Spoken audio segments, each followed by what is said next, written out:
Et vous êtes de retour dans votre émission Total Sport sur Arc-en-Ciel. Et donc, comme on vous l'annonçait tout à l'heure, on va être dans quelques instants en direct avec Richard Dutruel qui doit être au téléphone. Est-ce que vous nous entendez, Richard ?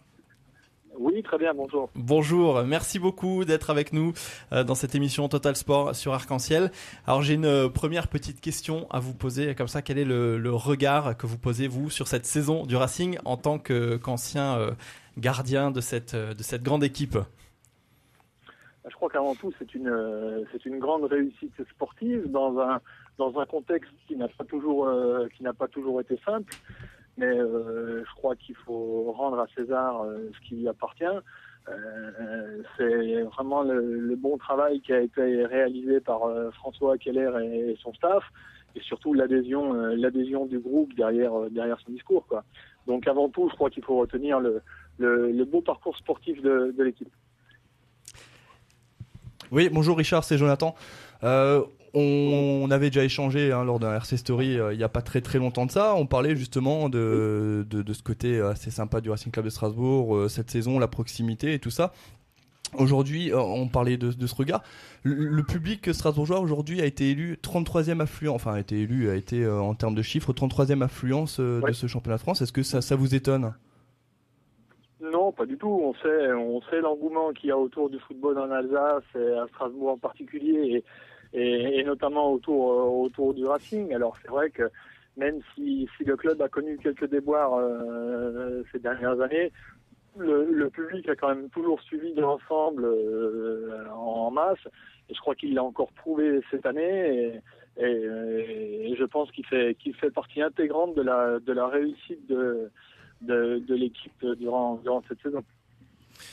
Bonjour Richard, une petite question par rapport à votre expérience à Évian, vous qui avez connu la progression et le développement de ce club. Qu'est-ce qu'il manquerait au Racing Club de Strasbourg pour suivre la même trajectoire et grimper les échelons rapidement ? Ne me dites pas de l'argent, parce qu'en soi, on le sait, mais en termes de structuration, voilà, qu'est-ce qu'il manque aujourd'hui au Racing pour suivre la même dynamique qu'Évian et accéder très rapidement à l'élite ? Je crois qu'effectivement, d'abord, pour arriver à accéder rapidement, comme ça a été le cas d'Évian, il faut d'abord une certaine part de réussite, bien évidemment. Mais derrière tout ça, il y a bien sûr du travail, une structuration au niveau humain, bien évidemment. Pas seulement au niveau sportif, mais aussi au niveau administratif.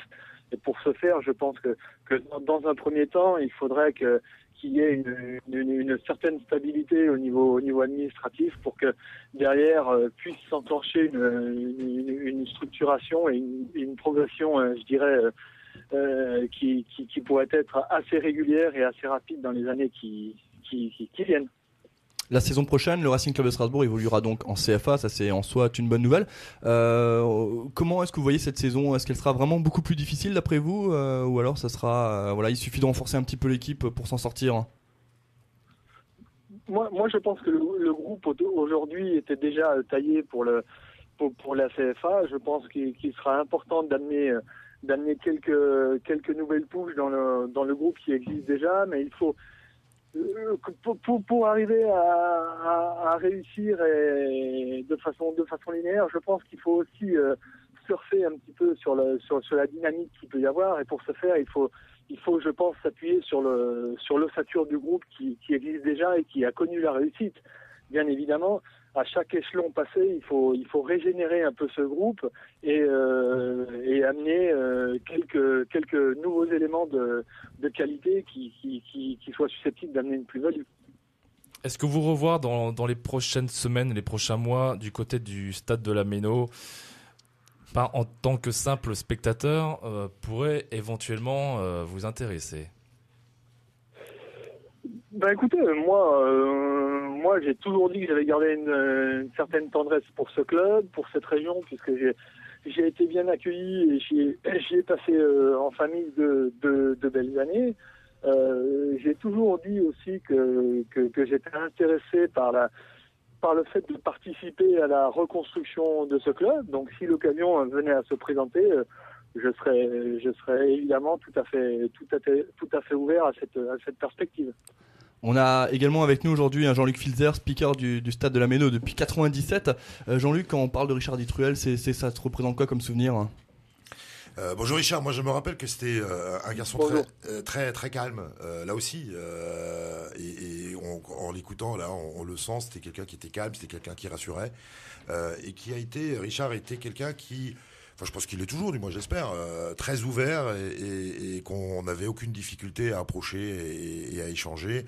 Je l'ai jamais vu s'énerver, alors je pense que ça a dû arriver l'une fois ou l'autre, mais sur les 2 années, je l'ai jamais vu s'énerver une seule fois. Ouais, je te rassure, ça m'arrive de temps en temps comme tout le monde. Hein.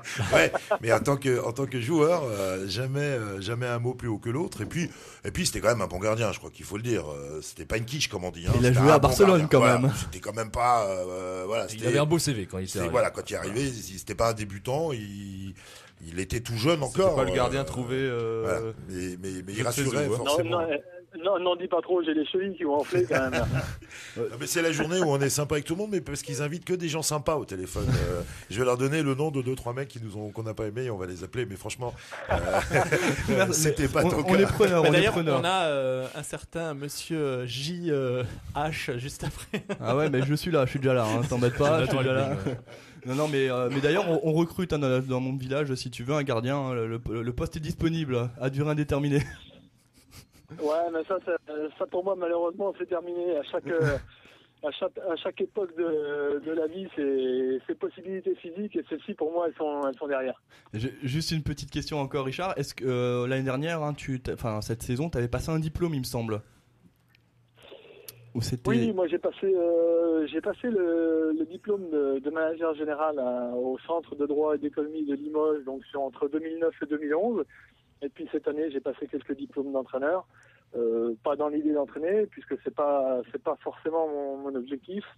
Ça ne l'est même pas du tout, mais plus dans l'idée de connaître un petit peu le fonctionnement, la manière de penser, la manière de s'organiser des entraîneurs. Si jamais demain j'étais appelé à travailler avec un staff technique. Mais oui, je pense que le diplôme dont vous vouliez parler, c'était le diplôme de manager général du Centre de droit et d'économie du sport de Limoges. C'est bien ça. Et encore une petite question. Est-ce qu'il y a des contacts actuellement ou alors pour le moment il n'y a pas grand-chose? Comme on peut le constater, avec l'euro, les choses sont relativement calmes. Donc il y a quelques frémissements, mais aujourd'hui rien de déterminé. Donc voilà, comme beaucoup d'autres, je suis toujours sur le marché de l'emploi. Eh bien, merci beaucoup. On vous souhaite bonne chance et bon courage pendant cette période. De toute façon, toutes les grandes stars du football français écoutent Arc-en-Ciel et Total Sport. Oui, donc, votre message sera passé.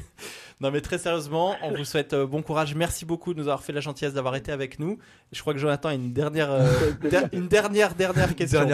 Non, parce qu'en fait, je voulais juste rebondir. Il parlait de l'euro justement, et avant qu'il raccroche, je voudrais savoir est-ce qu'il y a un petit favori pour cet euro 2012? Ouais, alors je suis peut-être pas complètement objectif non plus, mais moi j'avoue qu'une petite finale Espagne-France, ça me plairait bien.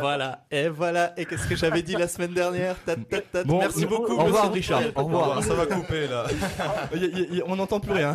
Non, merci beaucoup Richard. C'est toujours agréable d'avoir ces sentiments renforcés par ceux d'un professionnel. Merci beaucoup d'avoir été. Merci d'avoir été avec nous et puis à bientôt, on l'espère. Hein, si jamais on a besoin de vos services, je suis sûr que vous répondrez présent pour un petit coup de fil dans Total Sport.